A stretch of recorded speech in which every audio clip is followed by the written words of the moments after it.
Hello everyone, नमस्कार। कैसे हैं आप सभी लोग? उम्मीद करता हूं आप सभी लोग स्वस्थ होंगे, खुश होंगे। और मुझे ये भी पता है कि आप लोग काफी दिनों से मेरी बात सुनने के लिए, मेरे लाइव आने के लिए आप बहुत दिनों से इंतजार कर रहे हैं। जैसे ही मैंने मैसेज डाला कि मैं भर्ती को लेकर अभी लाइव आ रहा हूं, तो बहुत सारे लोगों के कॉल मैसेज मेरे पास आने लग गए। और साथियों, ये जो सफाई कर्मचारी भर्ती 2023 है, बहुत एक संवेदनशील मुद्दा है बेरोजगारों के लिए, नौजवानों के लिए और हमारी युवा पीढ़ी के लिए। और आपने देखा, हम सभी लोगों ने संघर्ष करके ये भर्ती की घोषणा माननीय मुख्यमंत्री जननायक अशोक गहलोत जी ने ये भर्ती की घोषणा की। हम लोगों ने उनसे निवेदन किया, इतने बड़े स्केल पर की। और फिर जो जो सारी चीजें हुई, जो जो इंसिडेंट्स हुए, वो सब आप लोगों के सामने है। अब साथियों, आज मैं आपका ज्यादा समय नहीं लूंगा। मैं आपको बहुत अच्छी बात एक बताने जा रहा हूं, एक खुशखबरी आपको दूंगा, क्योंकि आप सभी लोग इसका बहुत बेसब्री से इंतजार कर रहे थे। आज मतलब पिछले कई दिनों से हमारी बात चल रही थी। कई लोग ये सोच रहे होंगे कि साहब कहाँ गए, क्यों चुप हैं, क्यों नहीं बोल रहे हैं। लेकिन साथियों, उसके पीछे मकसद था कि हम इस भर्ती प्रक्रिया को लेकर काम कर रहे थे। मैं काम कर रहा था, और कोई करे ना करे, मैं काम कर रहा था। हमारी मुख्यमंत्री जी से वार्ता हुई है, हमारी बहुत उच्च स्तर पर वार्ता हुई है, मेरी हुई है। अभी तक ये बात किसी को पता भी नहीं है साथियों। कई फर्जी लोग फिर इन चीजों को आगे फैलाते हैं, भ्रम फैलाते हैं, कई तरह की बातें करते हैं। मेरी बात हुई है। और मैं आपको बताऊं, जो हमारे धर्मेंद्र राठौड़ जी हैं, जो हमारे माननीय चेयरमैन है पर्यटन निगम के, उनका बहुत बड़ा रोल इसमें रहा है। और मुख्यमंत्री जी तक हमारी बात हो गई है। और आपका जो शेड्यूल है, आप जो भर्ती जो चाह रहे हैं, वो सोमवार से आपका शेड्यूल जारी कर दिया जाएगा। ये मैं आपको ऑफिशियली अभी सूचना दे रहा हूं और घोषणा कर रहा हूं। ये इससे बड़ी बात बेरोजगारों के लिए, नौजवानों के लिए, युवा पीढ़ी के लिए कोई हो नहीं सकती। मैं खुद युवा हूं, मैं खुद आप लोगों का साथी हूं, आपका भाई हूं, आप लोगों का बेटा हूं। और अब बहुत जल्द इस भर्ती को हम पूरी करवाएंगे और आचार संहिता से पहले करवाएंगे।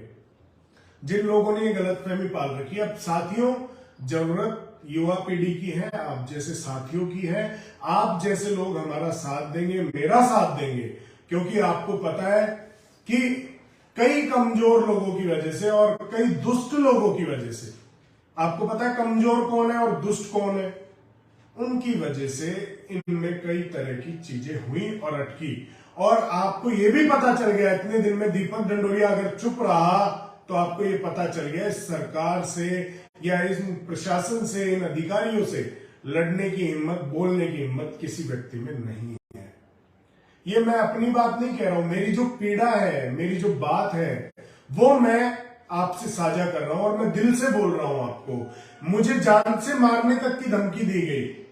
जब मुझे जान से मारने की धमकी दी गई, बावजूद उसके भी बहुत कम ऐसे लोग थे समाज कंटक जिन्होंने उस बात को तो नहीं छोड़ा जिसने मुझे धमकी दी। आज एक बात का और खुलासा कर रहा हूं।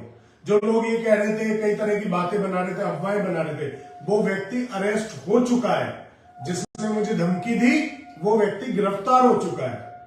और मैं वाल्मीकि समाज के लोगों से ये निवेदन करना चाहता हूं, नम्र निवेदन करना चाहता हूं कि आप फर्जी लोगों से मुक्त हो जाइए, फर्जी लोगों की बातों में और किसी चीज में ना आइए।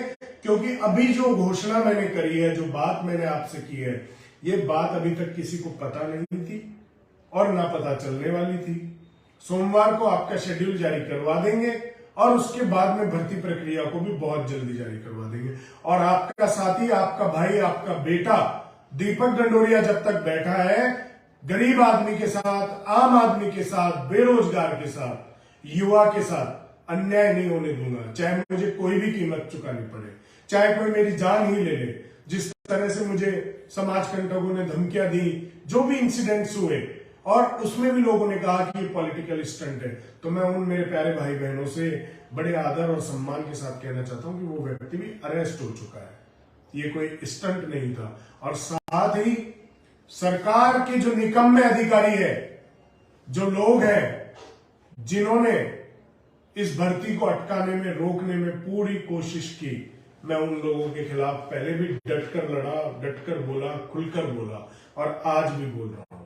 और मैंने अपनी सारी बात आला कमान पर रख दी है। मैं विशेष तौर से धर्मेंद्र राठौड़ जी का बहुत धन्यवाद देता हूं कि उन्होंने हमारी बात को पिछले कई दिनों से सुना, बात की, उच्च स्तर पर भी हमारी बात रखी, अधिकारियों के सामने भी हमारी बात रखी।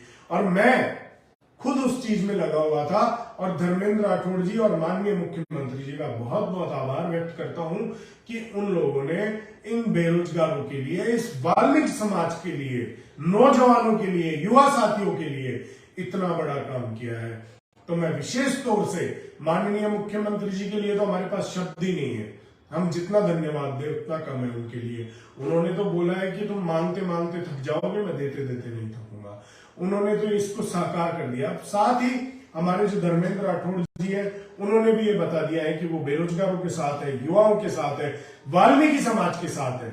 और जो ये भ्रांतियां फैलाने वाले लोग हैं, जो क्रेडिट लेने वाले लोग हैं, अब आप उनसे सवाल जरूर करिएगा कि भैया कहां थे इतने दिनों से, कौन से बिलों में घुसे हुए थे और क्या कर रहे थे। हर जगह, हर बात में समाज, युवा, बेरोजगार, ऐसी सिर्फ बातें करते थे और उन्होंने काम कोई भी नहीं किया है।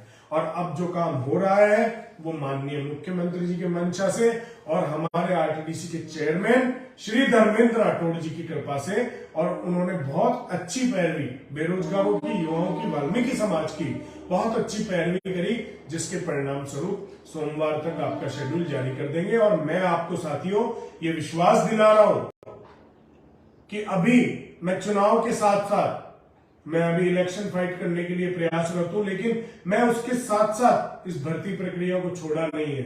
मेरी फर्स्ट प्रायोरिटी भर्ती प्रक्रिया है, क्योंकि बेरोजगार, युवा और मेरे साथी सब लोग पूछते हैं कि क्या हुआ क्या हुआ। फिर कई साथियों ने यह भी कहा कि अब सारी दुनिया को पता चल गया कि ये जो फर्जी लोग तरह तरह की बातें कर रहे थे, इनमें कोई दम नहीं है, कोई बात नहीं है। और साथियों, आज आपके माध्यम से एक बात और कहना चाहता हूं कि बहुत जल्द हम मुख्यमंत्री जी से बहुत बड़ी संख्या में मिलने वाले हैं, उनका धन्यवाद ज्ञापित करेंगे, उनको बोलेंगे और उनका बारंबार धन्यवाद देंगे।